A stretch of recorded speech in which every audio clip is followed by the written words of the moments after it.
আবারও 5 উইকেট নিয়ে ইতিহাস গড়লেন দ্য ম্যাজিশিয়ান। ফিজের অভিষেকের পর তার চেয়ে বেশি ফাইফার তুলতে পারেনি বিশ্বের কোনো বোলার।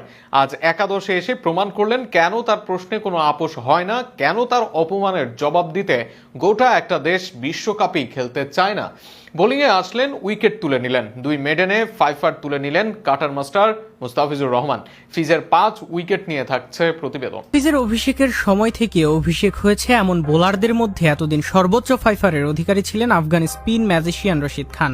ওডিআইতে তার ফাইফার 6টি, তবে কোনো পেসারের এত ফাইফার নেই এই সময়ে, না তো 6-এর বেশি আছে কোনো বোলারেরই। আজ ফিজ তুলে নিলেন তার 6ষ্ঠ ফাইফার, আর এর ফলেই রেকর্ড এখন তার। শুধু এই সময়ের মধ্যে নয়, ক্রিকেট ইতিহাসেই সর্বোচ্চ 5 উইকেট শিকার করা বোলারদের মধ্যে শীর্ষ 8-এ এখন এই বাংলার জাদুকর। আজও নিখুঁত লাইন লেন্থ, বৈচিত্র্যময় কাটার আর স্লোয়ারে পুরো ম্যাচ জুড়েই ভুগতে থাকে নিউজিল্যান্ডের ব্যাটাররা।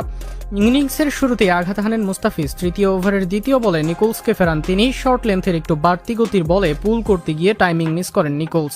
বল লেগে উপরের দিকে উঠে গেলে উইকেট কিপার লিটন দাস সহজ ক্যাচ নেন। 10 বলে 4 রান করে বিদায় নেন এই ব্যাটার। এরপর মাঝের ওভারে যখন ইনিংস গড়ার চেষ্টা করছিলেন নিক কেলি, তখন আবারও ফিজের আঘাত। অফ স্ট্যাম্পের বাইরের ধীরগতির লেন্থ বলে শর্ট খেলতে গিয়ে মিস টাইম করেন কেলি। এক্সট্রা কাভারে তানজিদ হাসান তামিম ক্যাচটি লুফে নেন। 80 বলে 59 রান করে বেশিক্ষণ টিকতে পারেননি তিনি। তৃতীয় শিকার হিসেবে নাথান স্মিথকে ফেরান মুস্তাফিজুর রহমান। স্লোয়ার বাউন্সার লেন্থের বলে টপ এজ হয়ে বল মিড উইকেটে উঠে যায়। সেখানে দারুণ ড্রাইভ দিয়ে চমৎকার ক্যাচ নেন অধিনায়ক মেহেদী হাসান মিরাজ। 4 বলে 2 রান করে ফেরেন স্মিথ। এরপর নিজের চতুর্থ উইকেটটি তুলে নেন ডেইজন লেনসকে আউট করে। ধীরগতির শর্ট ডেলিভারিতে পুল করতে গিয়ে বল সোজা শর্ট মিড উইকেটে উঠে যায়। সেখানে দাঁড়িয়ে থাকা তাওহিদ হৃদয় সহজ ক্যাচ নেন। 7 বলে 2 রান করে সাজঘরে ফেরেন লেনস।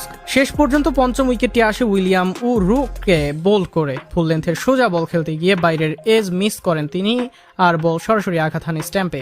5 বলে 1 রান করে বিদায় নেন এই টেইল এন্ডার। পুরো ইনিংস জুড়ে মুস্তাফিজের নিয়ন্ত্রিত বোলিং, সঠিক সময়ে উইকেট তুলে নেয়া এবং ব্যাটারদের ভুল ধরতে বাধ্য করার ক্ষমতা ছিল চোখে পড়ার মতো। একাই 5 উইকেট শিকার করে নিউজিল্যান্ডের ব্যাটিং লাইন আপ গুড়িয়ে দেন এই বাঁহাতি পেসার।